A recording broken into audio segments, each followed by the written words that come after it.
ना पवन आत्मा अंतरी पावन आत्मा अंदर ओके थोड़ा लेकर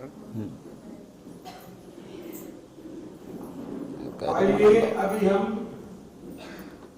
बहुत बड़ा एक तैयारी हो रहा है हमारे जीवन में कितना अच्छा नवीनीकरण मिलने के लिए, लेकिन वो उसके लिए क्या करना चाहिए? कौन हमको नवीनीकरण देता है? कौन देता है नवीनीकरण? जो हमारे सबको जो जानता है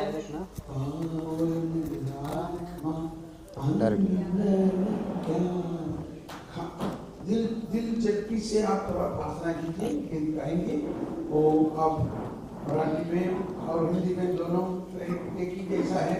आप जैसा अच्छा लगता है कि आप व्यक्तिगत रूप से प्रार्थना कीजिए।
हे पवित्र आत्मा अभिषेक दीजिए, हे पवित्र आत्मा अभिषेक दीजिए। सला हरा बला, जिसको अन्य भाषा में प्रार्थना करने का वरदान है, प्रार्थना कीजिए। शाल बल बल बल बल बल बल बल, शल बल हर बल हर बल हर बल हर बल हर बल हर बल हर बल हर बल, शल बल हर बल हर बल हर बल हर बल हर बल हर बल। Come Holy Spirit, let the anointing of the Lord come down. Let the anointing of the Lord come down. Let the anointing of the Lord come down. Let the anointing of the Lord come down. Shalabala, halbala, halbala, halbala. Shalabala, halbala, halbala, halbala, halbala.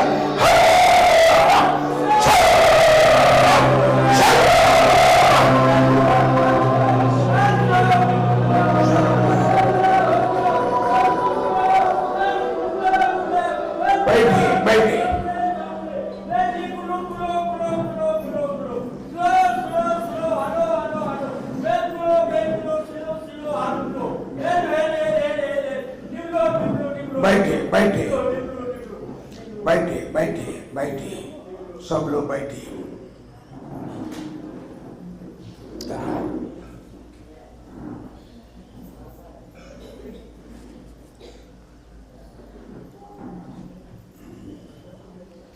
देखिए, अब लोग कल आपका group में प्रार्थना करने से कैसा लगा? अच्छा लगा? हाँ, उसका रिपोर्ट मुझे मिलना चाहिए, लेकिन अभी तो वक्त नहीं, बाद में हम। अब याद रखना, हम लोग प्रभु को धन्यवाद करने के लिए एक बार आकर आप लोग आना चाहिए क्या क्या हुआ है। अभी हम एक सुसमाचार, प्रभु ने कहा कि स्वर्ग का राज निकट आ गया है। निकट मतलब ये बाइबल का रहस्य में सबसे बड़ा एक रहस्य है, ईश्वर का राज का रहस्य।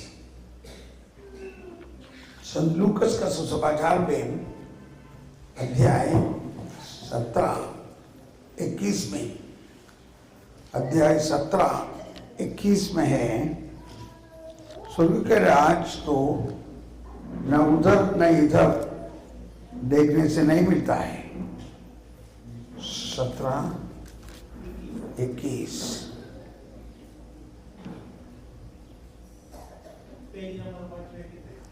125। Yes, thank you. Page number 125। लोगों नहीं कर सकेंगे, देखो वहां, देखो वह यहां है,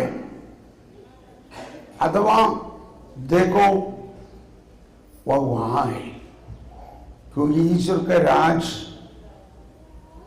तुम्हारे ही बीच में है, तुम्हारे ही बीच है। सब लोग दोहराइए, लोग नहीं कर सकेंगे, देखो वह यहां है, अथवा देखो वो वहां है, क्योंकि ईश्वर का राज तुम्हारे ही बीच है। अभी बाइबल में बहुत सारा रहस्य है, फुटनोट में लिखा होता है। फुटनोट में देखिए इधर क्या लिखा है, तुम्हारे ही बीच है। यहूदियों का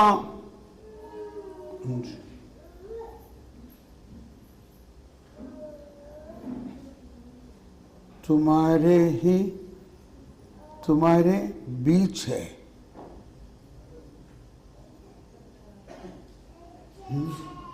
तुम्हारे यहूदियों का विश्वास था कि मसीह द्वारा संस्थापित ईश्वर का राज्य प्रकट रूप से ईसा ने लोगों से ये कहा कि एक दूसरा सद्वेद कुछ दूर अनुभव इस प्रकार है। हाँ देखो, सबसे लास्ट में क्या लिखा है? एक दूसरा अनुवाद ऐसा है, ईश्वर का राज तुम्हारे अंदर है। देखा? क्या आपके पास बाइबल नहीं है क्या? हाँ, तो सबसे बड़ा, सबसे आखिर में क्या लिखा है? ईश्वर का राज तुम्हारे, पढ़िए फुटनोट एकदम सबसे नीचे क्या लिखा है? तुम्हारे अंदर है। नहीं पढ़ा? आप पढ़िए उसका फुटनोट, मतलब वो पेज का एकदम नीचे लिखा है, यहूदियों का विश्वास था कि ईश्वर का राज्य तुम्हारे अंदर है। क्या? तो नहीं, वो एक दूसरा अनुवाद ऐसा है, मतलब ये अनुवाद इस प्रकार का है, ईश्वर का राज्य तुम्हारे अंदर है। ये भी एक समस्या है। ये बाइबल सबसे पहले ये सब यहूदियों का नहीं, इस्राएलियों का अरामिक भाषा में, अरमाइक भाषा में, हिब्रू भाषा में लिखा था। उसके बाद उसको ग्रीक में अनुवाद किया। एक एक अनुवाद के समय पर कुछ खो जाता है समझ गया ना? क्योंकि उस जो इस्राएली का भाषा यूनानी ग्रीक में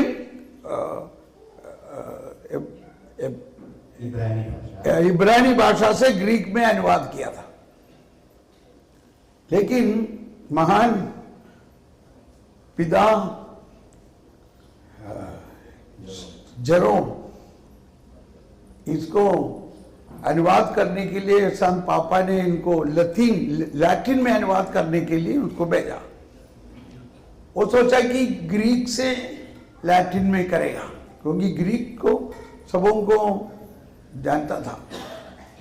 लेकिन उन्होंने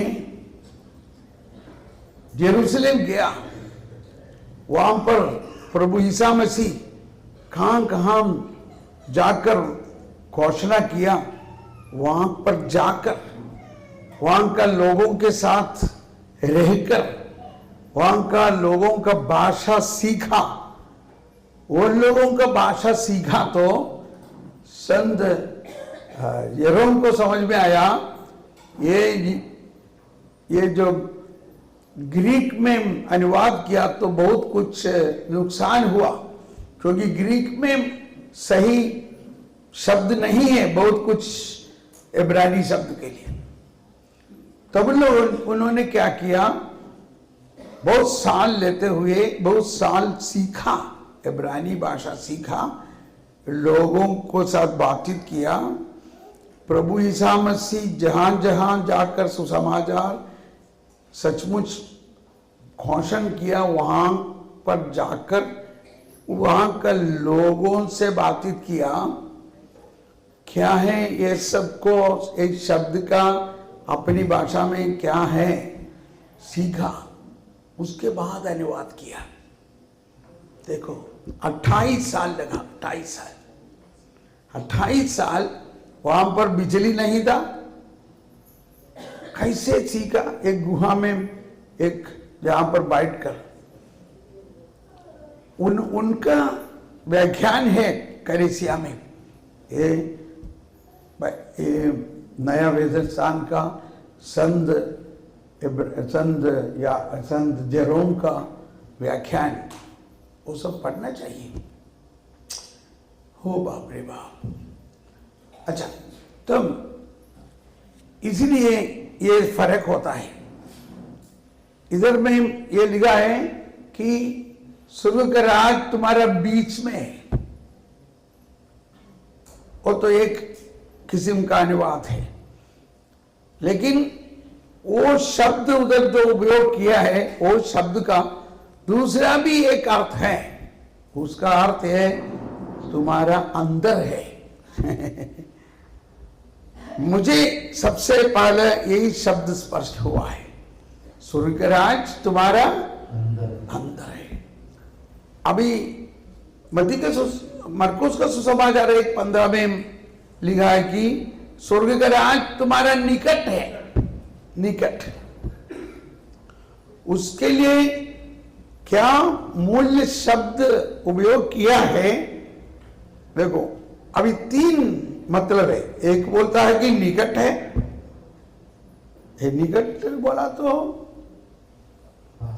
पास हो सकता है। कहाँ है पास? मतलब तो एक व्यक्ति अगर स्वर्ग का राज को अनुभव होता है तो बोलेगा तुरंत वो तो अंदर है।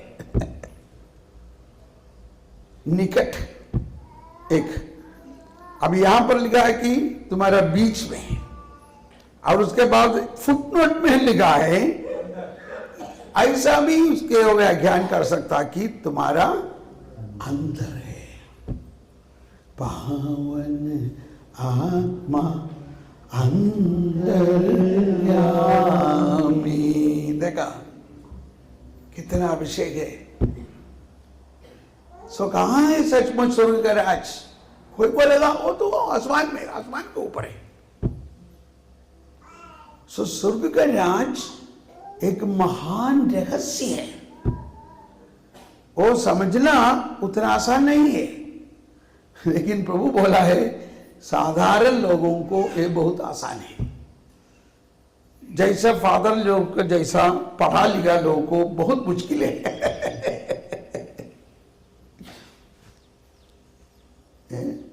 लोगों को मालूम है, वो बहुत सारा मालूम है, इसलिए बहुत मुश्किल होता है। हम लोगों को बहुत सारा नहीं मालूम है, थोड़ा सा मालूम है, जितना करा। तो मुझे सबसे पहले ये अनुभव हुआ है कि स्वर्ग का राज मेरा अंदर है, मेरा हृदय पे है। तो प्रभु ईसा मसीह हमें यह सिखाता है, ईश्वर तुम्हारे हृदय में निवास करता है। इसलिए मत्ती का सुसमाचार 5, 6, 7 ये 3 अध्याय आप लोग ज्ञान से पढ़ना चाहिए। ये 3 अध्याय में समस्त सुसमाचार का सारांश है। सुसमाचार का सारांश सिर्फ 3 अध्याय में। मैं जब बच्चा था तब हमारे गिरजा में एक फादर हर इतवार को प्रवचन देने के लिए आता था। हम लोग उनको एक निक नेम बोला, निक नेम बोला तो निक नेम है। उनको मजाक से बोलता है कि देखो मत्ती 5, 6, 7 आ रहा है। उसको हम लोग ऐसे नाम डाला है मत्ती 5, 6, 7, क्योंकि उन्होंने प्रवचन, कोई भी सुसमाचार हो, प्रवचन चालू करते 2-3 शब्द के बाद बोलेगा मत्ती 5, 6, 7 में प्रभु ईसा ने ऐसा सिखाया। उनको मत्ती 5, 6, 7 कभी नहीं भूल सकता है। वो उनका पूरा हृदय पर, मन में, शरीर पर मत्ती 5, 6, 7 है। मुझे ये मालूम नहीं, इसीलिए होगा मैं भी मत्ती 5, 6, 7 का आदमी है। तो मत्ती 5, 6, 7 में प्रभु ईसा ने स्वयं लोगों को अपने सुसमाचार का रहस्य बताया। तो मैं उसका पहला बात एक ही शब्द बोलने चालू किया, धन्य है, धन्य है, ब्लेस्ड आर यू। उसको बीएटिट्यूड बोलता है, बीएटिट्यूड। संत फ्रांसिस पापा एक किताब में ऐसा एक उनका सिखावत में लिखा है, ये बीएटिट्यूड मतलब जो बीएटिट्यूड को क्या बोलता है कि आशीर्वचन, आशीर्वचन है क्या? आशीर्वचन ईसाइयों का आइडेंटिटी कार्ड है, आइडेंटिटी कार्ड, आधार कार्ड, हाँ आधार कार्ड। एक ईसाइयों का आधार कार्ड है आशीर्वचन। मतलब हर ईसाई खुद इस आशीर्वचन में जीना चाहिए। वो आशीर्वचन ही, उसमें 8, 9, 10 है, 8 भी है 10 भी है। यही नया 10 आज्ञा। अभी हम लोग बोल के आया 2 पहाड़ी है। कौन सा 2 पहाड़ी है? एक तो मूसा नबी ने, मूसा ने 10 आज्ञाओं को दिया पहाड़, लेकिन उसको पूर्ण करते हुए, उसमें जो भी कमियां को दूर करते हुए, प्रभु ईसा मसीह एक दूसरे पहाड़ में बैठा है और वहां से लोगों को आमने सामने ईश्वर मनुष्य बनकर मनुष्य के सामने ईश्वर प्रस्तुत करते हैं। तुम धन्य है।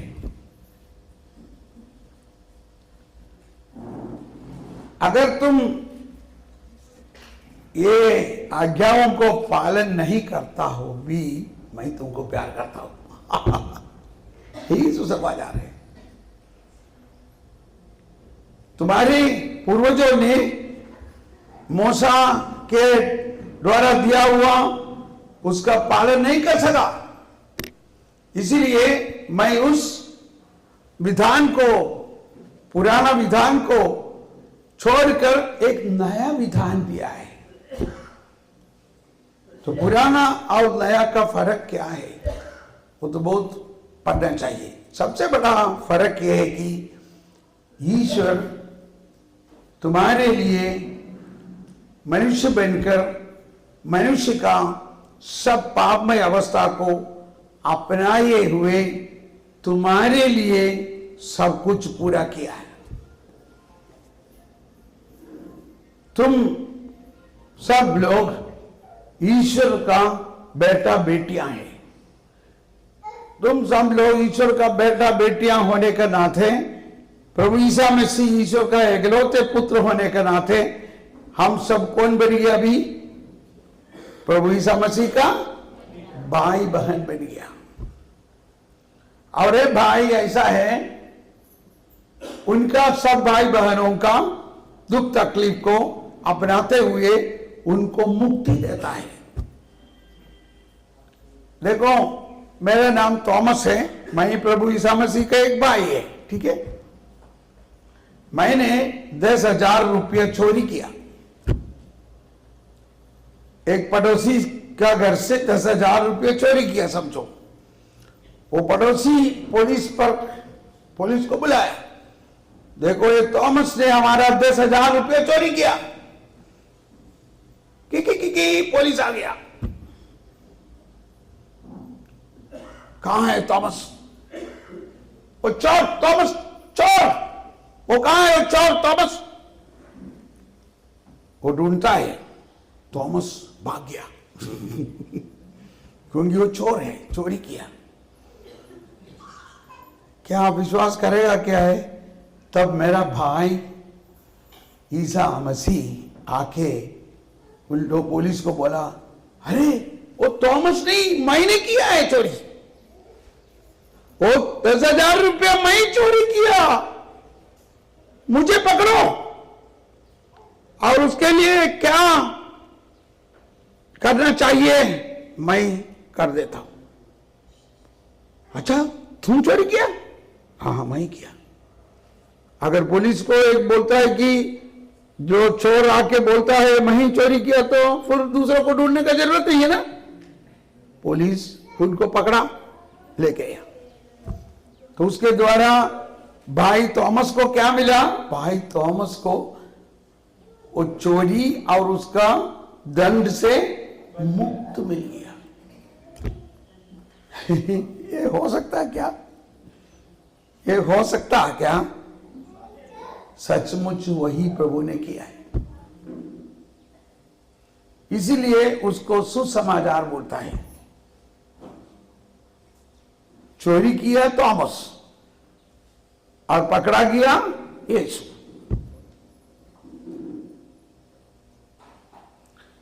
प्रभु ईसा मसीह को क्रूस पर चढ़ाया, उसी वक्त एक बात हुआ है। एक व्यक्ति सबसे बड़ा चोर और एक बहुत बुरे व्यक्ति बहुत सारे लोगों को मार डाला और बहुत अतिक्रम किया व्यक्ति, उनको उस समय क्रूस पर चढ़ाने के लिए दंड हुआ है और वो जेल में था। लेकिन वो सोच रहा था कि अभी अभी उनको क्रूस में चढ़ाने के लिए लोग आने वाला है, ऐसा सोच रहा था, ऐसा इंतजार करता है, मतलब उसका समय हो गया, अभी कुछ देरी से उनको क्रूस पर चढ़ाने के लिए लोग आएगा, ऐसा सोचते रहता था। तब जेल का सुपरिटेंडेंट आके दरवाजा खोला और बोला, देखो आपको छोड़ दिया है। क्या बोलता है? छोड़ दिया मतलब? हाँ, आपको दंड नहीं है। वैसे कैसे हो गया? मैं इतना लोगों को मार डाला, इतना सा बहुत सारा बुराई काम किया और कानून का अनुसार मुझे दंड होना चाहिए, मुझे क्रूस पर चढ़ाने का दंड दिया हुआ है। आप आके क्या मजाक करता है क्या? नहीं। आपका नाम मेरा नाम बरब्बास था। देखिए, बरब्बास 420 ले लो, आपको छुटकारा हो गया। ये कैसे हो सकता? आप अभी बाहर आइए, देखो आपका छुटकारा का कागज लेके आप जा सकता है। इनको अच्छा भी हो गया, ये कैसे हो सकता है? मैं बताता हूं। अब बाहर आइए और जेल के बाहर निकालकर ये सुपरिटेंडेंट ने कहा, देखो देखो देखो देखो, दूर देखो, एक पहाड़ देखते हैं ना, वो कलवारी पहाड़ है। हाँ, वहां पर देखता है कि जो जो लोगों को क्रूस पर चढ़ाता है वहां पर चढ़ाता है। वो देखिए वहां पर 3 क्रूस देख रहे हैं ना? हाँ, सचमुच देख रहे हैं। उसका बीच वाला क्रूस आपके लिए था। उसके दोनों बाजू में जो क्रूस पर चढ़ाया वो आपका दोस्त लोग है। अच्छा, फिर क्या हो गया? एक दूसरा व्यक्ति आके, आपने जो कुछ भी पाप किया है वो बोला, वो सब उन्होंने किया है। आपका पाप और आपका दंड उन्होंने ले लिया और आपका जगह पर उन्होंने जीवन प्रदान किया। क्या बात करता है? क्या बात है? ये सचमुच है। मेरे पाप, मेरे दंड दूसरे ने ले लिया। ये कैसे हो सकता है? कौन है वो? वो कौन है? वही ईसा मसीह है। ईसा ने मेरा पाप, मेरा दंड लेकर मेरे लिए क्रूस पर जीवन दिया। हे प्रभु, उनको हृदय प्रभु का प्यार से भर होकर टूटने लगा। यही बोलता है स्वर्ग का राज। अभी स्वर्ग का राज कहां है? इस मनुष्य, इस पापी व्यक्ति का हृदय में है। इस पापी व्यक्ति का हृदय क्या बन गया? अभी स्वर्ग का राज बन गया। उनका हृदय में, उनका आत्मा में, उनका शरीर में जो कुछ भी पाप किया है वो सब कुछ प्रभु यीशु ने अपने ऊपर ले लिया।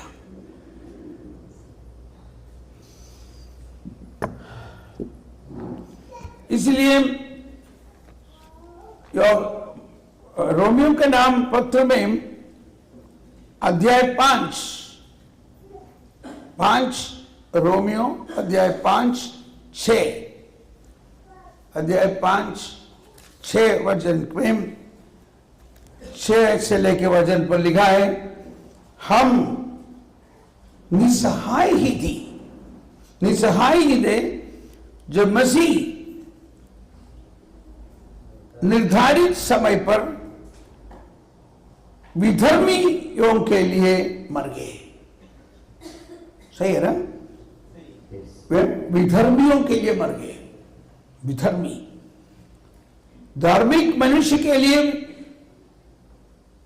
शायद ही कोई अपना प्राण अर्पित करे, फिर भी हो सकता है कि भले मनुष्य के लिए कोई मरने को तैयार हो जाए।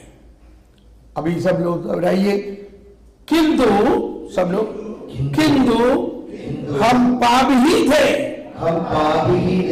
जब मसीह हमारे लिए मर गए थे। इससे ईश्वर ने हमारे प्रति अपने प्रेम का प्रमाण दिया है। प्रमाण पत्र, सर्टिफिकेट, प्रमाण पत्र। ईश्वर हमको प्यार करता है, उसका प्रमाण क्या है? उन्होंने हम पापियों के लिए जीवन बलिदान किया।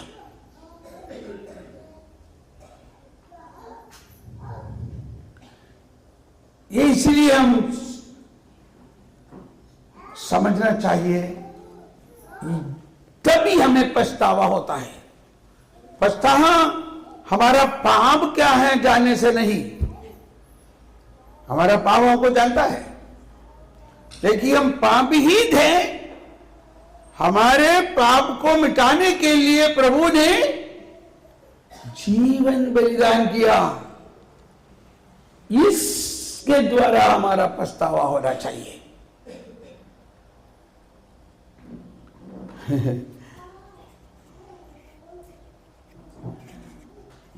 ईश्वर ने संसार को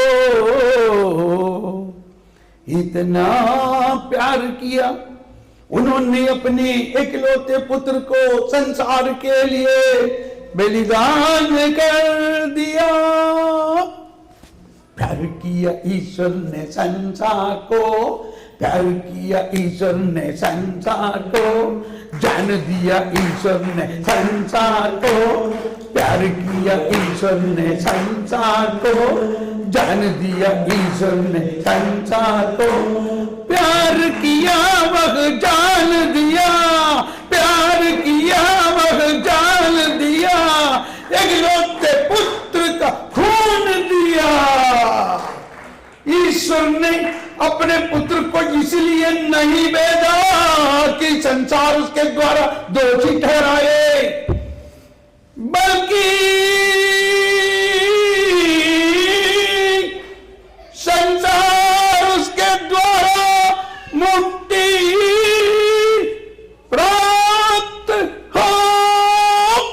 प्यार किया ईश्वर ने संसार को, जान दिया ईश्वर ने संसार को।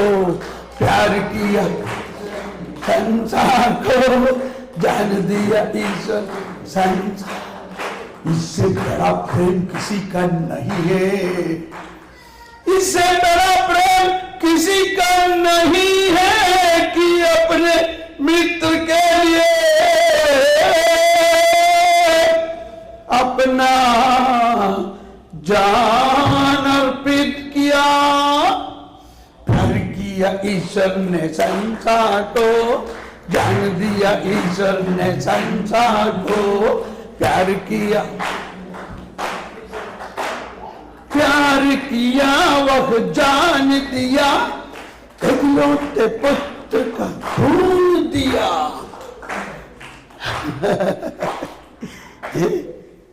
अच्छा लगा क्या?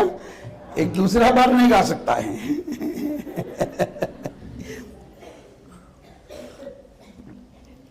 ये सब मेरा पुराना याद है? अच्छा, अभी देखिए, हम पाप स्वीकार के लिए तैयार करते वक्त ये भी एक खुशी खबर है। हम लोग हमेशा पाप स्वीकार के लिए तैयार करते वक्त 10 आज्ञा उनको देके तैयार करता है ना? है ना? हमें ऐसा सिखाया। पहले पाप स्वीकार नहीं तो पहले क्या बोलता है, फर्स्ट होली कम्युनियन, हाँ, पहले वरम प्रसाद के लिए हमें तैयार किया। तो कैसे तैयारी करता है? 10 आज्ञा के अनुसार, है ना? यही सबसे बड़ा गलती है। वो 10 आज्ञा में प्रभु यीशु का नाम है क्या? वरम प्रसाद स्वीकार करने वाला प्रभु यीशु को स्वीकार करने वाला है हम, लेकिन प्रभु यीशु का बारे में मूसा का देह में कुछ लिखा है क्या?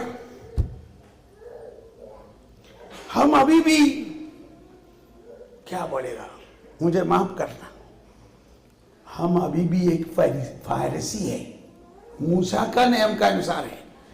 अभी ये मत्ती 5:6-7 में क्या लिखा है?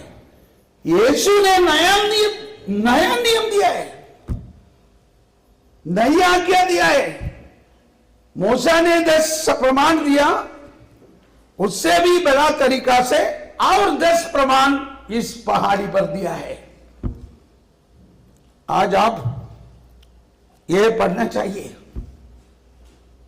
उसके अनुसार आज आप तैयारी करो। और मत्ती 5:6-7 में एकदम प्रभु ईसा ने यह सिखाता है क्या फर्क है पुराना नियम और यीशु का नियम, पुराना आज्ञा और यीशु की आज्ञा।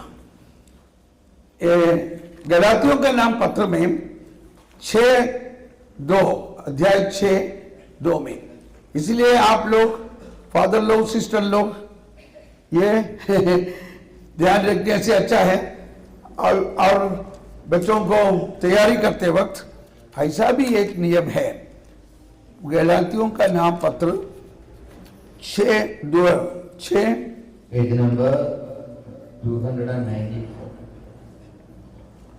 294। ऐसे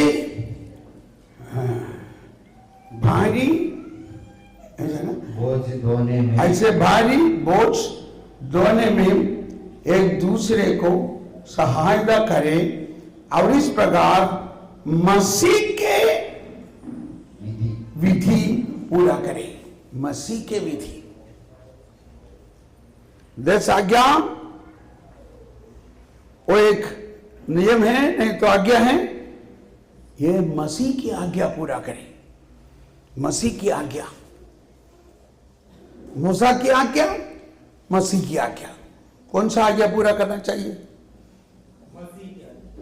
मसीह की आज्ञा।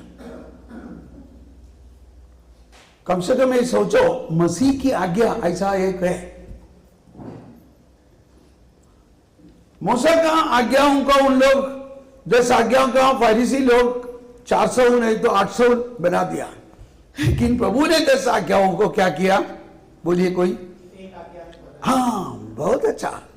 You are not far from the kingdom of God. प्रभु ने क्या किया? 10 आज्ञाओं को क्या किया? एक ही आज्ञा में बना दिया।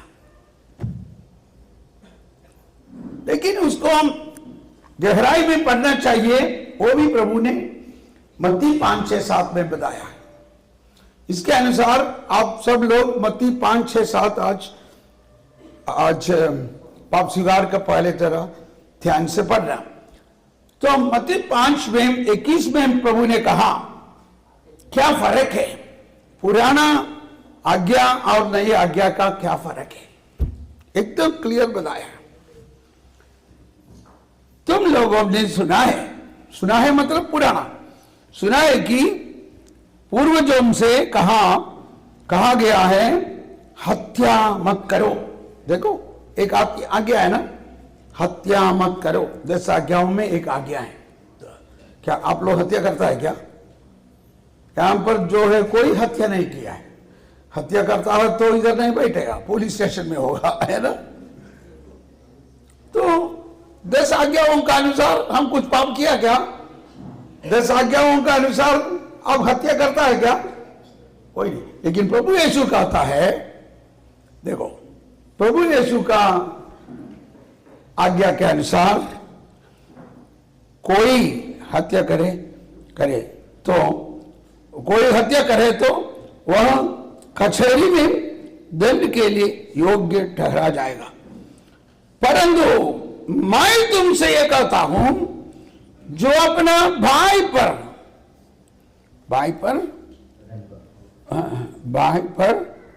कोई कोई अपना भाई पर क्रोध करता है, वह कचहरी में दंड के योग ठहरा जाएगा। ये तो हम डेली करता है ये तो हमारा घर में डेली होता है। देखा, यही नया नियम का। सो कौन सा नियम अच्छा है? नया नियम। सो नया नियम हमारे हृदय को छू लाता है और हमको गहराई में पवित्रता देने के लिए। पुराना नियम बोलता है कि हत्या मत करो। अच्छा, हत्या नहीं करना चाहिए। लेकिन प्रभु कहता है कि अगर तुम्हारा भाई से क्रोध होता है तो, नहीं तो बहन से, नहीं तो पड़ोसी से, किसी से क्रोध होता है तो वह कचहरी में दंड के योग्य ठहरा जाएगा। यदि वह अपने भाई से कहे रे मूर्ख, तो वह महासभा में दंड के योग्य ठहरा जाएगा। और यदि वह करे ये नास्तिक, तो वह नरक के आग के योग्य ठहरा जाएगा। अभी देखो, आपको पाक सिगार के लिए बहुत सारा मिल गया ना। अभी आप अपना घर में अपना पति पत्नी के साथ, भाई बहन के साथ, पड़ोसी के साथ कैसे व्यवहार करता है, अपने बच्चों को, उन लोगों को क्या शब्द से बोलता है, वो शब्द का अंदर क्या है, गुस्सा है क्या, और उनको हम लोग क्रिटिसाइज करता है क्या? क्योंकि वो भी दूसरा क्रिस्त है। वो व्यक्ति कौन है? वो एक दूसरा क्रिस्त है। वो क्रिस्त का शरीर में है। वो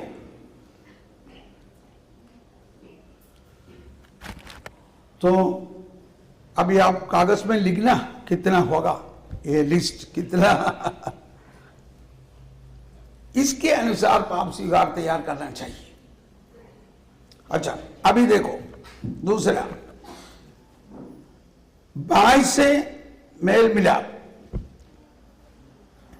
जब तुम वेदी पर अपनी भेंट चढ़ा रहे हो और तुम्हें वह याद आए कि मेरे भाई को मुझसे कोई शिकायत है, मुझे उसको शिकायत का बात नहीं है, मेरा भाई को, उनको मुझसे शिकायत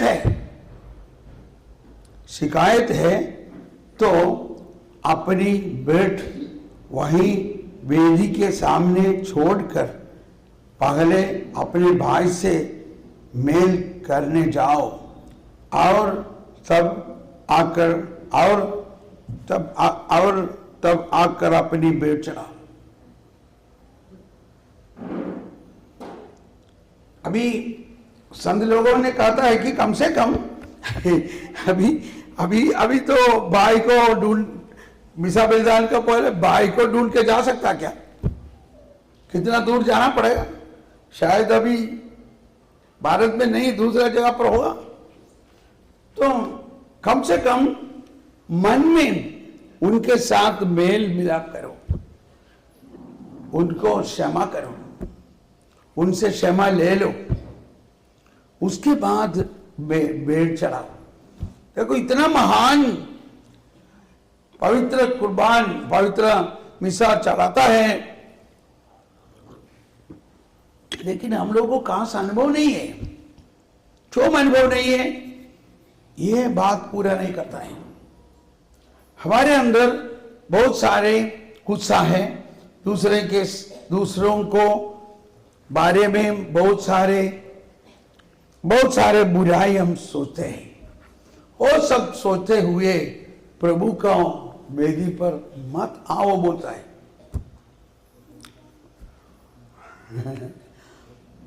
मेरा पिताजी मुझे एक बार कहा, मेरा पिताजी क्यों हमारा पल्ली में वगैरह मिसा बलिदान का पहले कुछ देरी फादर जल्दी आके बैठा है पाप स्वीकार के लिए, है ना? इधर भी ऐसा है क्या? कहीं कहीं पल्ली में ऐसा है। हमारे सब केरला में पल्ली में रोज फादर मिसा बलिदान का पहले पाप स्वीकार के लिए बैठा है कुछ समय। तो जो लोग पाप स्वीकार आने वाला है, मतलब मिसा में आने वाला, जिनको पाप स्वीकार करना है तो थोड़ा जल्दी से आए के पाप स्वीकार कर मिसा में जाए। हमारा घर पल्ली का एकदम नजदीक है। मेरा पिताजी कहा, उन्होंने उन लोग छोटा था नहीं तो या उन्होंने पाप स्वीकार किया। तो पाप स्वीकार में एक पाप ये था, उनको अपने भाई के साथ झगड़ा किया, भाई के साथ झगड़ा हुआ। लेकिन वो पाप स्वीकार के बाद पुरोहित ने उनको ऐसा बताया, आप अभी घर जाकर उनको माफी मांगो और माफी दे के आओ, उसके बाद ही मिसा में चढ़ाया। अरे बाप रे, अभी जाना पड़ेगा, अभी जाओ।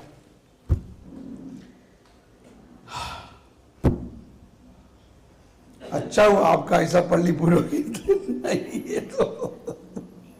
तो मेरा पिताजी बोलता है कि मुझे उसको जरा तकलीफ लगा, फिर भी ये तो करना पड़ेगा। वो कुछ देरी प्रार्थना कर मन में अपने भाई को प्यार किया हुआ, प्यार करते हुए, उनको क्षमा करते हुए, उनसे क्षमा मांगते हुए कुछ देरी प्रार्थना कर जल्दी से घर गया, भाई का घर गया। वहां पर जाकर उससे माफी मांगा। उसके बाद दौड़ के आकर मिसा में भाग लिया।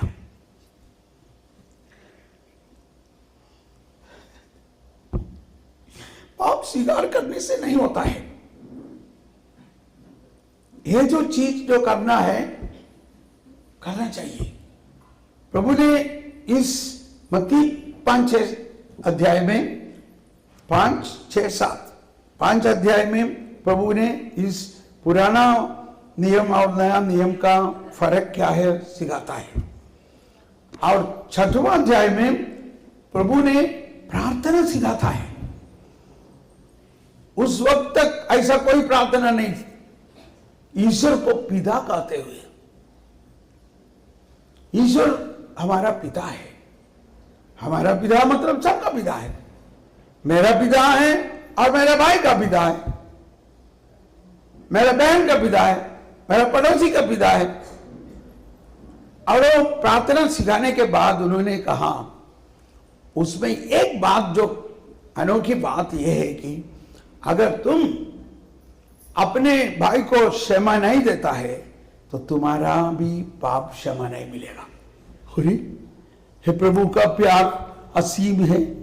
सब बोलने के बाद अभी ऐसा बोलता है कि तुम दूसरे को क्षमा नहीं करता तो तुम्हारा पाप प्रभु ने क्षमा नहीं देता है। अरे वो प्रार्थना सिखाने के बाद ये बात को प्रत्येक से फिर दोहराता है। देखो अध्याय 6:14, यदि तुम दूसरे के अपराध क्षमा करेगे तो तुम्हारा स्वर्गीय पिता भी तुम्हें क्षमा करेगा। परंतु यदि तुम दूसरों को क्षमा नहीं करेंगे तो तुम्हारा पिता भी तुम्हारे अपराध क्षमा नहीं करेगा। कौन सा प्यार है? क्या इतना बड़ा प्यार है? हम सोचेगा अरे आप तो बोला इतना प्यार है, प्यार है, प्यार है, लेकिन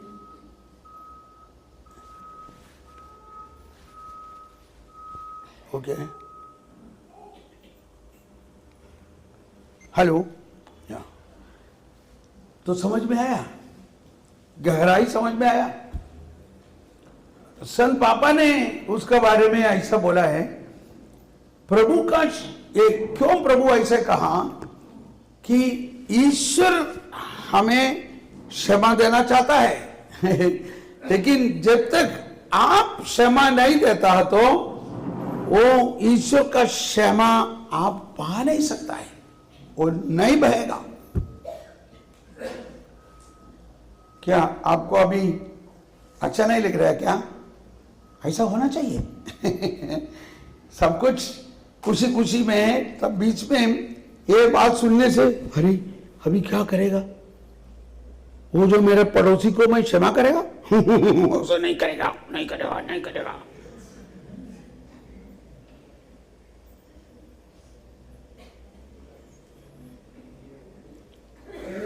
तो स्वर्ग राज मतलब हमें भी कुछ करना है, लेकिन ये करने के लिए सहायक पवित्र आत्मा हमारे लिए सहायता करता है। मुझे एक याद आ रहा है, अभी बहुत साल के पहले मैं एक शिविर चलाने के लिए बिंदीवास मतलब रिट्रीट के लिए रिट्रीट में चलाता हूं मुंबई में। तो एक दिन का रिट्रीट के बाद एक लड़की मुझसे कहा, देखो मैं आपका घर का पास में रहता है, मैं आपके साथ आऊं क्या, मुझे जरा ड्रॉप करना। तो मैं ऑटो रिक्शा में जा रहा, ऑटो रिक्शा है ना, ऑटो रिक्शा, तो मैं भी आपका ऑटो में आऊं? हाँ जाओ। तो शायद मेरा पत्नी भी था लगता है, तो वो आ गया। अच्छा, तो मुझे ऑटो में मिल गया, तो उसको सोचा अभी एक काउंसलिंग का मौका हो जाए मुझे आसानी से मिलता नहीं है, बहुत सारे लोग मेरे पीछे हैं और मैं हमेशा का प्रवचन देता है तो मुझे मिलता नहीं किसी को। तो ये लड़की सोचा कि ये तो अच्छा मौका मिल गया, भाई को ऑटो रिक्शा में साथ साथ मिल गया, थोड़ा सा मुझे काउंसलिंग देगा क्या। हाँ अच्छा बात है। अच्छा, तो हम लोग प्रार्थना करने लगा और मैं प्रार्थना चालू किया, लेकिन उसको उल्टी होने लगा। उल्टी मतलब वोमिटिंग, उल्टी होने लगा। और वो बोलती है, हाँ ये तो मुझे ऑटो रिक्शा और कार में चलने से ये पेट्रोल का गंध, पेट्रोल का स्मेल होने से मुझे उल्टी होता है। अच्छा, तो उसके लिए भी प्रार्थना करेगा। तो मैं उसके लिए प्रार्थना करते हुए मुझे एक दर्शन मिला। एक दर्शन मतलब दिखाई पड़ा, पवित्र आत्मा मुझे दिखाता है कि तुमको एक व्यक्ति से घृणा है, नफरत, हेट्रेड, और वो मोटरसाइकिल वाला है। एक मोटरसाइकिल में आने वाला व्यक्ति से तुमको घृणा है, तुम उसको क्षमा करना चाहिए। वो सुनते हुए वो घबरा गया और वो बोला वो सही बात है। तो अभी क्या होता है, वो मोटरसाइकिल में आता जाता है, वो मोटरसाइकिल का पेट्रोल का गंध के कारण जहां जहां पेट्रोल का गंध होता है वहां पर जाने से तुमको वो मोटरसाइकिल वाला के साथ मिलाता है और तुम्हारे अंदर में ये उल्टी हो जाता है। समझ में आया? अभी उन्होंने रोने लगा और रोती रोती उसके बाद वो कहानी बोलने लगा। वो कहानी ऐसा है, उनका पिताजी मर गया, उसके बाद उसका पिताजी का दोस्त वही है मोटरसाइकिल वाला, वो बार बार उनके घर आकर उनकी माता के साथ कुछ फ्रेंडशिप, कुछ संबंध, वो तो ये लड़की पसंद नहीं करता है। तो जब भी वो घर पहुंचने से उसको मालूम पड़ता है कि ये मोटरसाइकिल वाला यहाँ पर आया है, क्योंकि वहां पर मोटरसाइकिल से थोड़ा सा पेट्रोल वहां पर गिरा हुआ था, उसका गंध मिलने से उसको समझ में आया ये आदमी यहां पर आया। तो रोज जब भी ऐसा होता तो उसको, ये लड़की को उसके साथ नफरत बढ़ते बढ़ते आया। उसके बाद वो विदेश चले गया, अभी वो देश में नहीं है, लेकिन उसके साथ उसको याद आने से उसको गुस्सा होता है, नफरत होता है। वो तो नहीं जाता है, वो तो बाहर चले गया। तो मैंने कहा तुम अभी ऐसा करो, प्रभु जी जो कहा है तुम उसको क्षमा करो, और जो भी बुराई किया हो तो उनको क्षमा करो, क्योंकि प्रभु ईसा ने हमारे सब पापों को ये यशायाह का ग्रंथ में लिखा है, तुम्हारे पाप सिंदूर जैसा लाल क्यों न हो, मैं उसको हिम जैसा उज्जवल कर दूंगा। और यिर्मयाह का ग्रंथ में लिखा है, तुम्हारा बुराइयों को ऊपर मैं करुणा बरसाएंगे और मैं उसको याद भी नहीं रखेगा। लेकिन हम लोग ये याद रखता है, हमारा सब बीमारियों का कारण यही है। तो मैंने बोला पवित्र आत्मा से प्रार्थना करो। तो ये ऑटो रिक्शा में बैठकर, हे पवित्र आत्मा अंतर्यामी, पवित्र आत्मा हमें सहायता कीजिए, हमें प्यार से भरिए, यही प्रार्थना है। पवित्र आत्मा मुझे प्यार से भर दीजिए, मेरे हृदय पर प्रभु का प्यार दीजिए कि मुझे जो शत्रुता करने वाला, मुझसे जिससे नफरत है, उसको क्षमा करने के लिए। ऐसा कर कर उसको थोड़ा देरी प्रार्थना किया तो वो बोलने लगा, अच्छा मैं क्षमा कर दूं क्या? हाँ कर दो क्षमा कर। तो उनको मन में, वो व्यक्ति को मन में विचार करते हुए उनको क्षमा किया। जैसे उन्होंने क्षमा किया तब उनका हृदय पर ऐसा एक अनुभव हुआ, हृदय खुल गया, बहुत ईश्वर का आशीष मिल गया। अभी बाद में आप स्वीकार में जाकर बोल सकता है, लेकिन अभी उसका पहले उनको बहुत अच्छा अनुभव हुआ और उनका जो उल्टी होना वो अभी नहीं है, वो बंद हो गया। और वो थोड़ा देरी हम लोग प्रभु को धन्यवाद देकर स्तुति किया, तब तक उनका घर पहुंच लिया। तब घर में उनका घर पहुंचते हुए उतरते वक्त बोला, अच्छा भाई आप कल सुबह इस रास्ते से तो जाने वाला है, तो मुझे भी उठाना। अच्छा, और एक काउंसिलिंग होगा। सोचा अच्छा ठीक है, हम लोग तो सेवा करने के लिए ना, मैं किसके लिए, हम लोग सब सेवा करने के। तो मतलब ठीक है, मैं 8 बजे इस तरफ 8 बजे यहाँ पर आएंगे, तुम तैयार रहना। तो सुबह 8 बजे मैं प्रार्थना सभा में रिट्रीट देने के लिए जाने वक्त इनको पिकअप करने के लिए वहां पर आए, और उन्होंने, उसका चेहरा इतना खुल गया, इतना अच्छा हो गया, उनको बहुत ईश्वर का आनंद में आ गया। और उन्होंने कहा है, भाई साहब कल एक बहुत बड़ा अद्भुत हुआ है, चमत्कार हुआ है। क्या बात है? कल यहां से हम लोग प्रार्थना करके मैं घर में गया, तब एक टेलीफोन आ गया। टेलीफोन उठा तो ये जो अंकल जिसको मैंने क्षमा किया, जिसके साथ नफरत था, जिसको मैं क्षमा किया, उस व्यक्ति टेलीफोन में मुझे बुला रहा है और वो बोलने लगा मैं दुबई से बुलाता हूं, मालूम नहीं मुझे कुछ देरी से आपका याद आता रहा और मुझे ये हृदय पर आया कि आपसे क्षमा मांगने के लिए मैंने आपको, आपके परिवार के साथ जो भी तकलीफ दिया है उसके लिए मुझे क्षमा दे दो। और रो के क्षमा मांगने लगा। सॉरी, अभी मैं भी उस अवस्था में आ गया।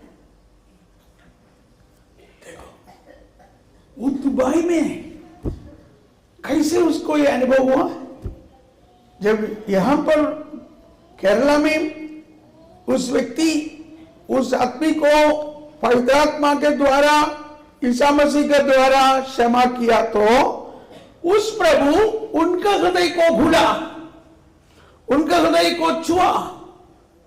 अभी दुबई से बहुत साल के पहले जैसा आज का जमाना जैसा फोन नहीं था, उनको मतलब वो दूसरा ट्रेंगोल बाहर पर जाकर टेलीफोन ऑफिस पर जाकर फोन करना पड़ता है।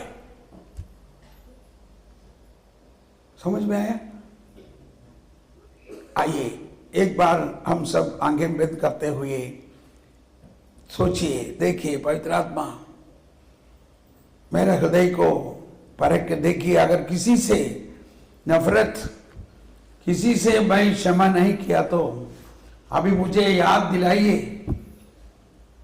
हे पवित्र आत्मा मुझे आपका प्यार से भर दीजिए।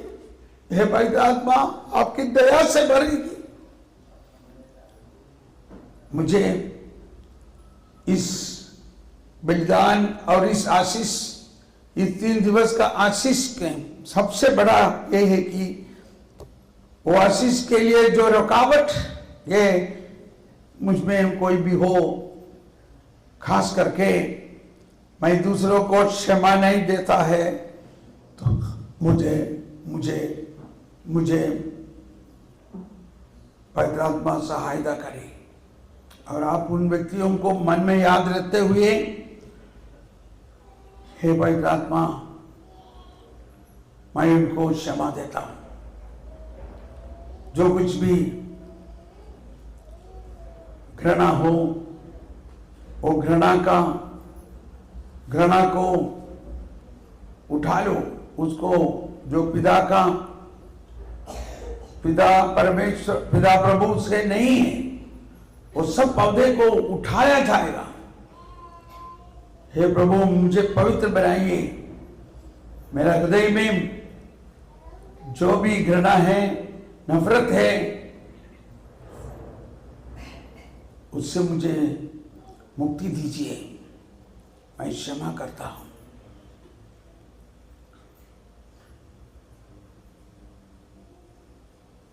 क्षमा करो, मेल मिलाप करो, क्षमा मांगो, क्षमा मांगो, क्षमा मांगो।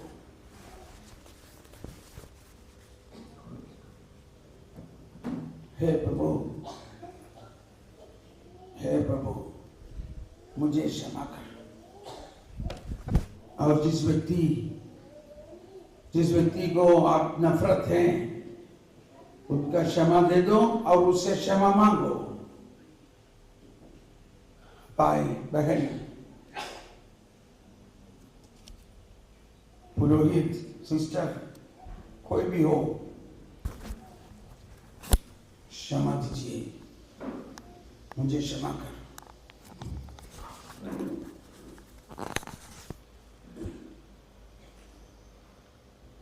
नाम लियो रे यीशु का मंगल करे, नाम लियो रे, नाम लियो रे, नाम लियो रे। खड़े होकर यीशु का मंगल करे, नाम लियो रे। सब लोग जोर से तालियां बजाकर लियो रे, नाम लियो रे, यीशु का मंगल करे, नाम लियो रे। ऊंचे आवाज से नाम लियो रे, नाम लियो रे।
बैठिए बैठिए।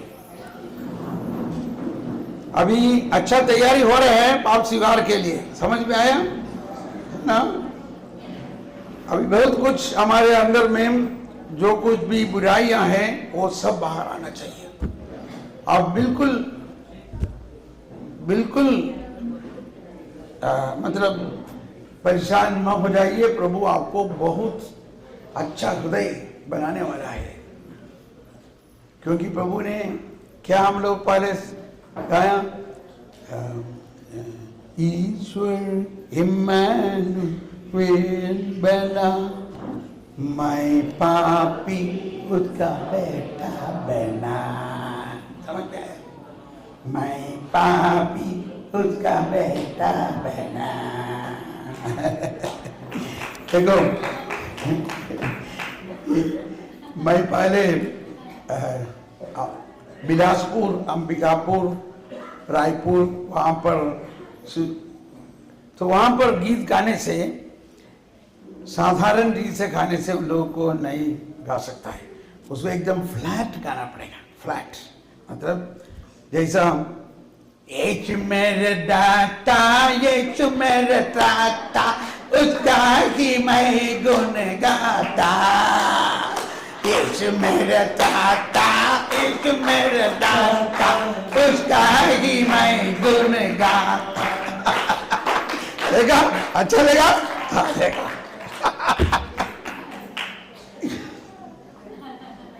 तो ऐसा मैं कुछ लोगों के साथ गाता था, वहां से मैं यह सब सीखा।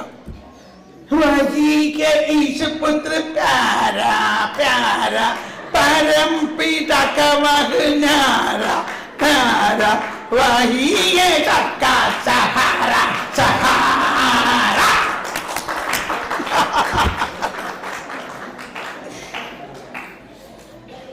लेकिन फिर बॉम्बे में गाएगा तो यीशु मेरे दाता, यीशु मेरे दाता, उसका ही मैं गुण गाता।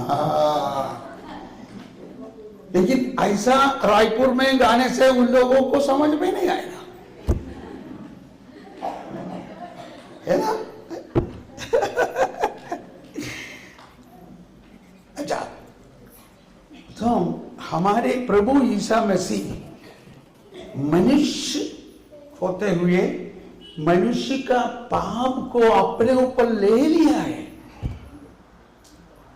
उसका एक संस्कार, मतलब उसका जो पूर्ण अनुभव के लिए हम ये सब करता है।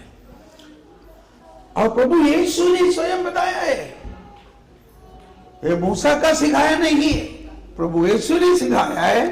5वां अध्याय में थोड़ा सा और टाइम लेता है, तो 5वां अध्याय में 22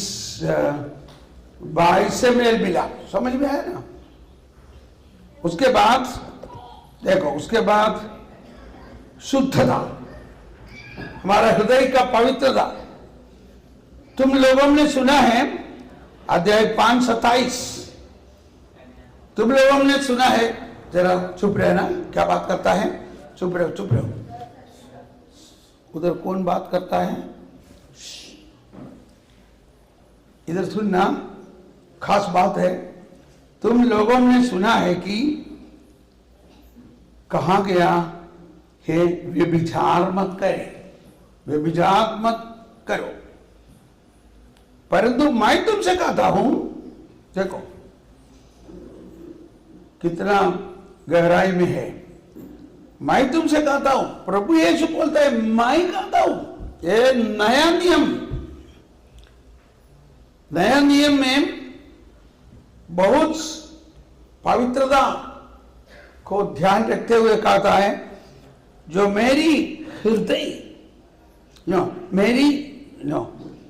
परंतु मैं तुमसे कहता हूं, जो बुरी इच्छा से किसी स्त्री पर दृष्टि डालता है, वह अपनी मन में उसके साथ व्यभिचार कर चुका है।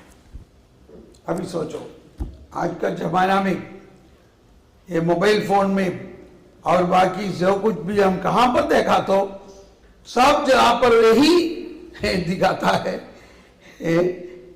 बुरी इच्छा से किसी स्त्री पर दृष्टि डालने के लिए सब कुछ आजकल हमारे सामने आता है।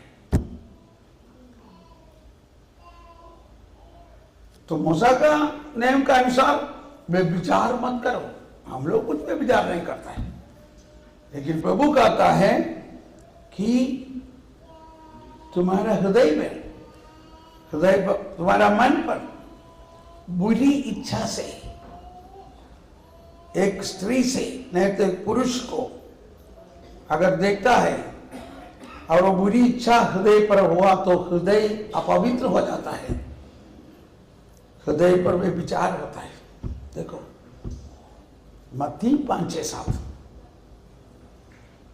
तो इसके लिए आप तैयार हो जाओ। आपके अंदर में ऐसा होता है तो कोई बात नहीं, प्रभु वो सब क्षमा करता है, लेकिन आपको मालूम पड़ना चाहिए ये बुराई है।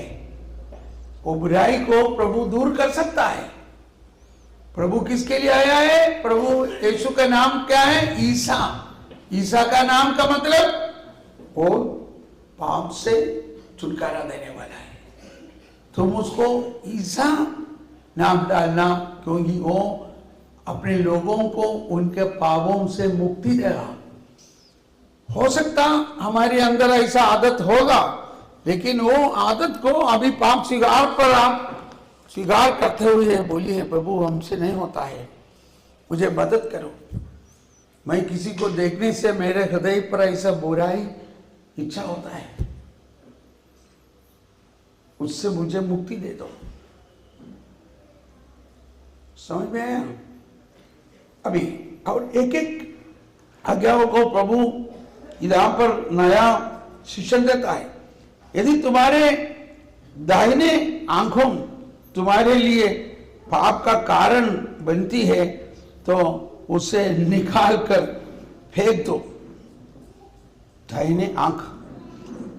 अच्छा यही हो कि तुम्हारे आंखों से एक नष्ट हो गए, किंतु तुम्हारे सारा शरीर नरक में न डाल गए। मतलब ये वही बात का गहराई में सिखाता है।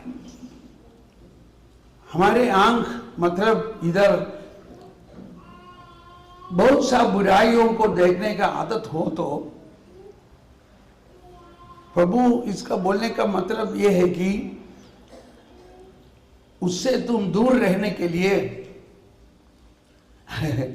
चाहिए तो आंखें तक निकालो, क्योंकि बहुत सारे लोग अंधे लोग भी जीता है ना।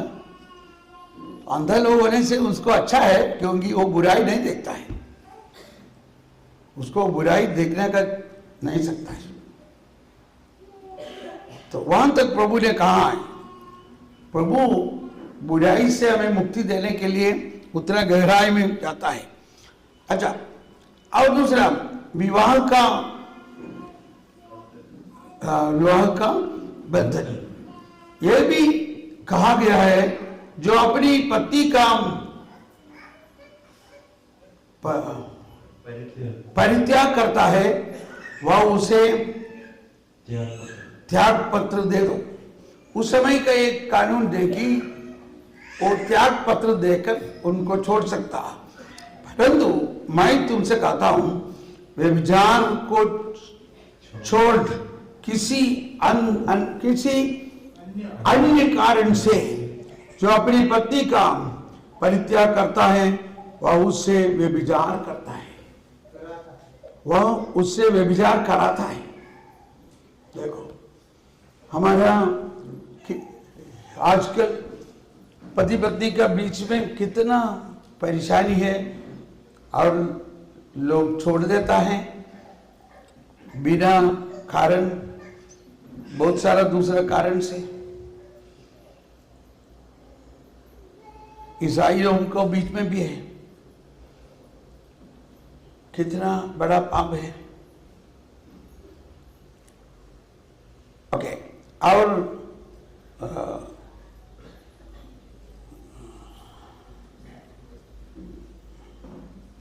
अच्छा, अभी मैं इसको ये बाकी आप लोग पढ़िए, और इसका आखिर में एक है, नहीं तो 38 प्रतिकार न करना,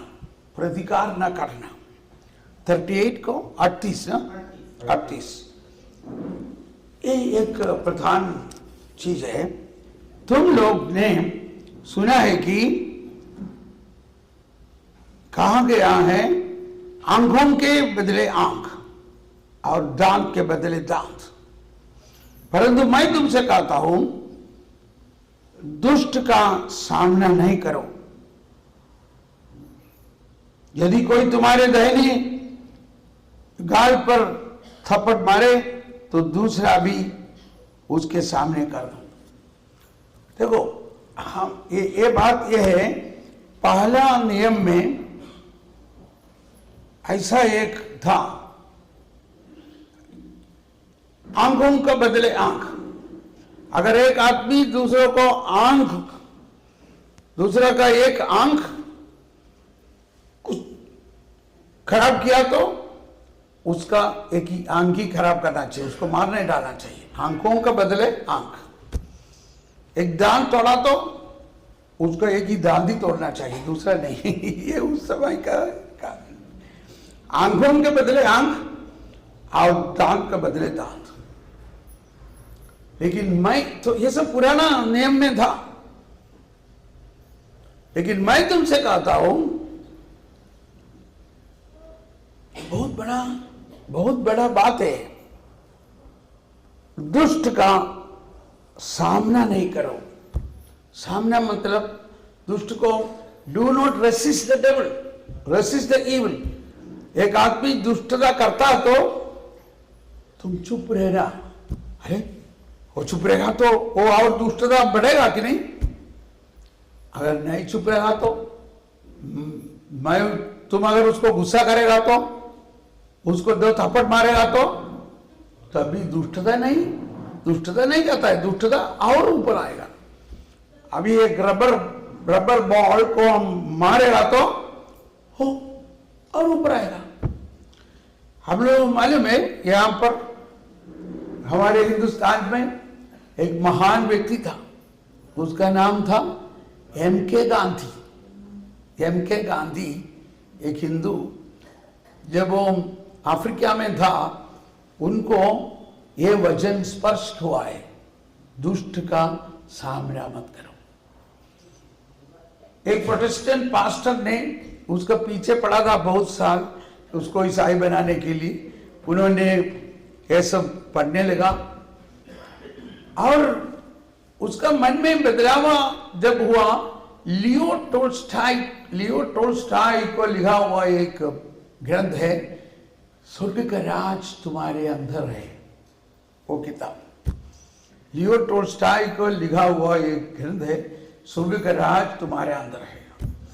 लेकिन उसमें उन्होंने लियो टोल्स्टॉय का इस वचन का अनुभव बताया है, उसको स्पर्श हुआ है यही वचन, मत्ती 5:29, दुष्ट का सामना नहीं करो। ये बात M.K. गांधी को छुआ, दुष्ट का सामना मत करो, दुष्ट को कुछ मत करो। इसका गहराई में सोचेगा तो प्रभु ये कहना चाहता है कि तुम दुष्ट का सामना मत करो, मैं करूंगा। दुष्ट को हराने के लिए इंसान नहीं कर सकता है, ईश्वर ही उसके लिए काम कर सकता है, ईश्वर से ही होगा। मेरा नाम लेकर करो वो बात अलग है, तुम डायरेक्ट दुष्ट को सामना मत करो। आज हमारा प्रश्न है, हम लोग कोई भी एक आदमी दुष्टता करने लगा तो हम उसके ऊपर गुस्सा करता है, उसको ऐसा करता है, लेकिन दुष्टता नहीं जाता है। दुष्टता सचमुच में एक इंसान में है। कहां से आया बोलिए, कहां से आया दुष्टता?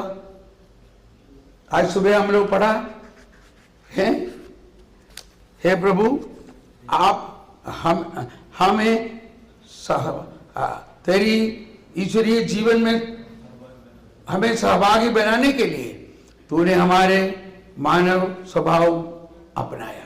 ऐसा ही दुष्टता दूर हो सकता है। तूने हम पतितों का उद्धार किया, मृतकों को जीवित किया, पापियों को पवित्र किया, अपराधियों को मोचित किया। वैसे ही दुष्टता जा सकता है। हम लोग व्यक्तिगत जीती से दुष्ट को सामना नहीं करना चाहिए। तो M.K. गांधी ये सत्य समझ में आया। उन्होंने बाइबल का नया विधान एक लेकर भारत पर आ गया। उनको ये पहाड़ी प्रवचन बाय हार्ट था। उनको आत्मकथा में ये सब लिखा है, आप पढ़ना चाहिए। प्रभु यीशु ने पहाड़ी प्रवचन पर जो कुछ भी बताया है वही वो किया है। वो दुष्टता देखते वक्त उन्होंने उपवास प्रार्थना करना चालू करता है। उपवास प्रार्थना, उसको दूसरा नाम दिया है सत्याग्रह। लेकिन वो ईसाई नहीं बना। अफ्रीका में जब ये नया विधान पढ़कर प्रभु यीशु का प्रेम से भरकर दौड़कर एक कैथोलिक चर्च में गया, वो लोग उसको बाहर निकाला, हट जाओ जाओ, हिंदू है तुम, बाहर जाओ। अरे ये क्या हो रहा है? प्रभु यीशु ने कहा था कि धन्य है, धन्य धन्य। यहां पर आके गिरजा में जाने से हट हट हट।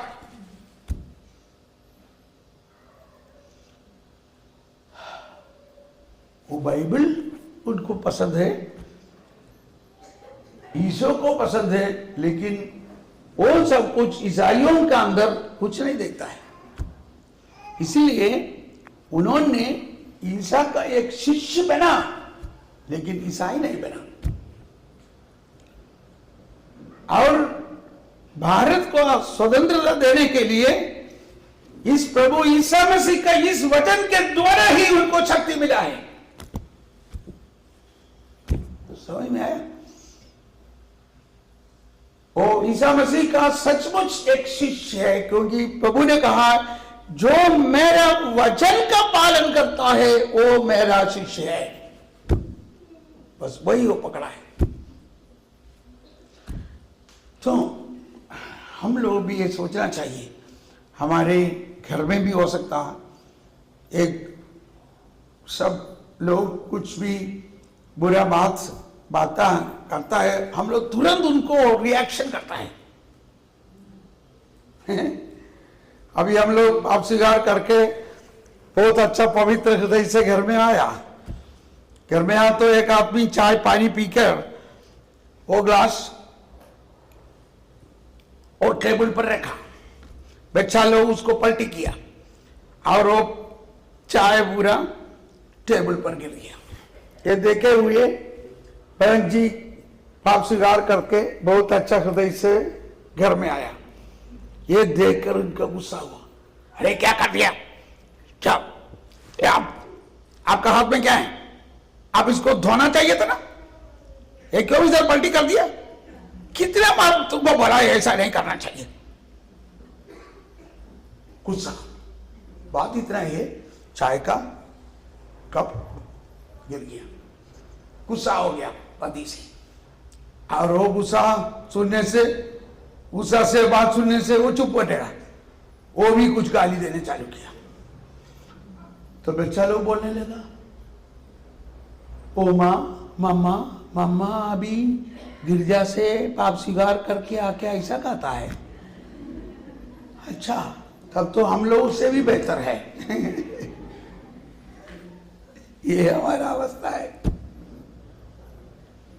छोटी सी बात पर हम लोग गुस्सा हो जाता है, हम चुप करना सीखना चाहिए, चुप करना सीखना चाहिए। हमको कुछ समय है ना, और 10 मिनट, अच्छा होगा भाई। अभी संत क्या ईसाई का ग्रंथ में लिखा है, उन्होंने ईसाई का ग्रंथ में लिखा है प्रभु ईसा का बारे में, वो तो अंधा था। वो तो अंधा था, ऐसा है प्रभु कहाँ है, 42:18 है क्या, हाँ वही मिला 42। ऐसा है 42 को क्या बोलता है, 42 में लिखा है, बहरों कान लगाकर सुनो, अंधों आंख उड़ाकर देखो, मेरे सेवक की तरह कौन बहरा है, जो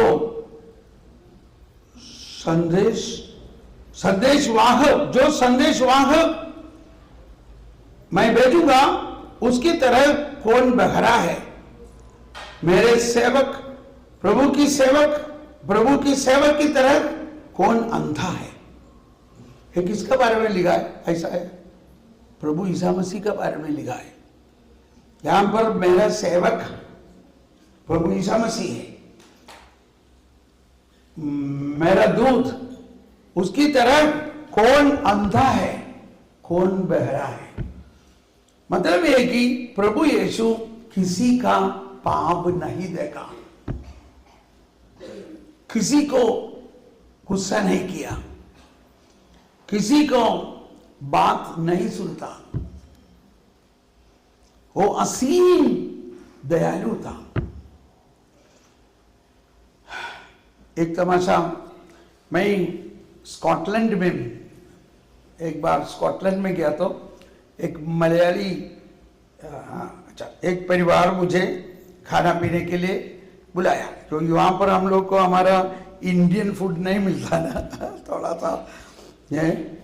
थोड़ा सा चिली मिर्ची वाला खाना नहीं, तो एक परिवार हमें बुलाया। तो उधर जाता हूँ, वो भाई बोलता है कि मैं बोला अभी कैसे तुम लोग? हम लोग बहुत शांत है, बिल्कुल शांति में है।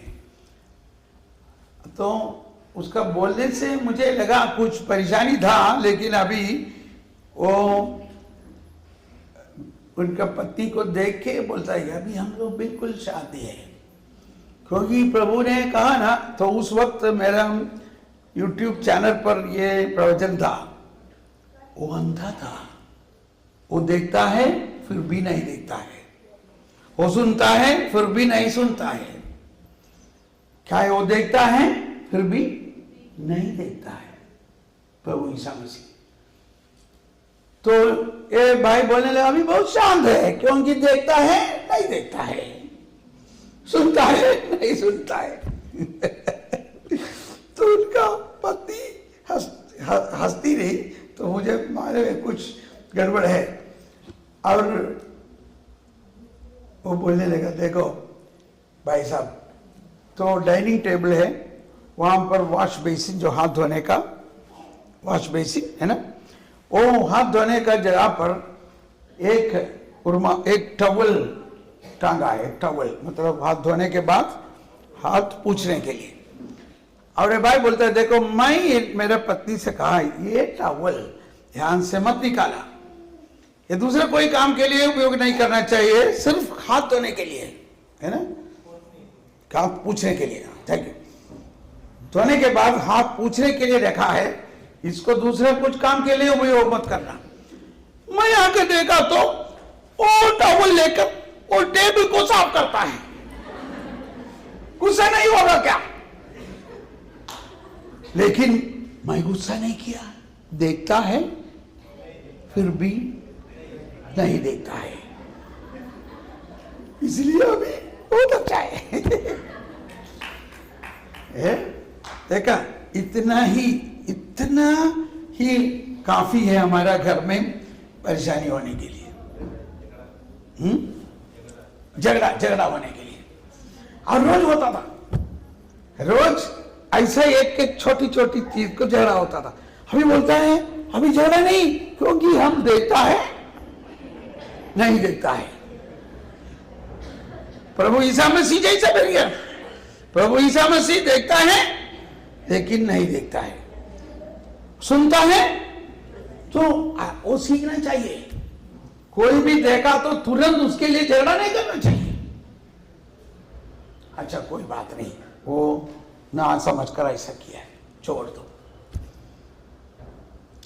प्यार करने का मतलब उनका दूसरों को उनका कमियों को, उनका उनमें जो कुछ भी बुराइयों को बुराई देखते हुए उनको प्यार करना है।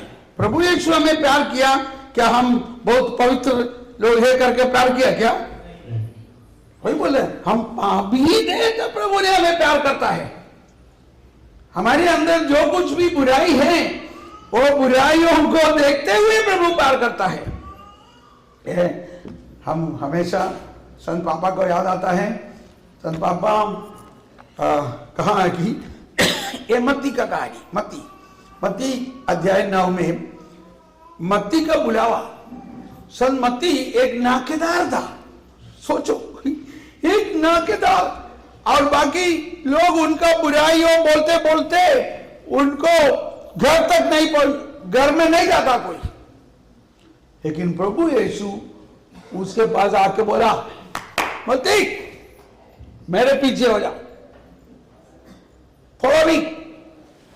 और संत पापा कहता है कि संत मत्ती में ईसा मसीह क्या देखा? उनका बुराई देखा क्या? प्रभु ने उसका बुराई देखा ही नहीं है। फिर क्या देखा? उनको गहराई, उनको वो कौन बनने वाला है, उनका बुलावा क्या है। बुलावा में मत्ती का बुलावा क्या है? एक अपोस्टल, एक प्रेरित बनाकर, एक गॉस्पेल राइटर बनने वाला है, लेकिन अभी बैठा है ताकेदार का। उठो उठो आओ। तो प्रभु हमारे पाप को नहीं देखता है। समझ में आया? क्यों तालियां बजाए? प्रभु हमारे पापों को नहीं देखता है। प्रभु उतना दयालु है। आइए हम आंखें बंद करते हुए और एक तैयारी करना। अभी ये मत नहीं और एक खास पर के बात। अध्याय 7 मत्ती 5, 6, 7 आप पढ़ना पाप स्वीकार का पहले। ये मत्ती 5, 6, 7 वो 5, 6, 7 में 7वां अध्याय का पहला वचन बहुत खास है। हम सबों को सब में है पाप, ये पाप सब में है। दोष नहीं लगाओ, दोष नहीं लगाओ, है ना? करेक्ट है? 7:1 दोष नहीं लगाओ जिससे तुम पर भी दोष न लगाया जाएगा। हम दूसरे का दोष को मत बोलो, उसको मत देखो, दूसरे से मत बोलो, किसी को दोष नहीं लगाओ। देखो इतना सब कुछ गहराई पर बताया है मत्ती 5, 6, 7 में। आइए अभी आप खाने के लिए भोजन के लिए जाते वक्त बहुत सारा बातचीत नहीं करना है। ये बिंदी उपवास है, उपवास प्रार्थना का समय है। थोड़ा सा चुप के आज जो कुछ भी आप सुना है आपका हृदय पर पवित्र आत्मा से प्रार्थना करके एक अच्छा पाप स्वीकार के लिए तैयार करने के लिए दूसरे से हम बात मत करके आप मौन होते हुए ये जो कुछ भी वाणी सुना है और प्रभु को हृदय पर पवित्र आत्मा के साथ प्रार्थना करते हुए, जिसके पास बाइबल है ये 5, 6, 7 पढ़कर आप तैयार करना। एक बार ईश्वर इम्मानुएल बना, मैं पापी उसका बेटा बना। ईश्वर मेरे संग, पुत्र मेरे संग, स्वर्ग का राज है मुझ में, स्वर्ग का राज है मुझ में। धन्यवाद।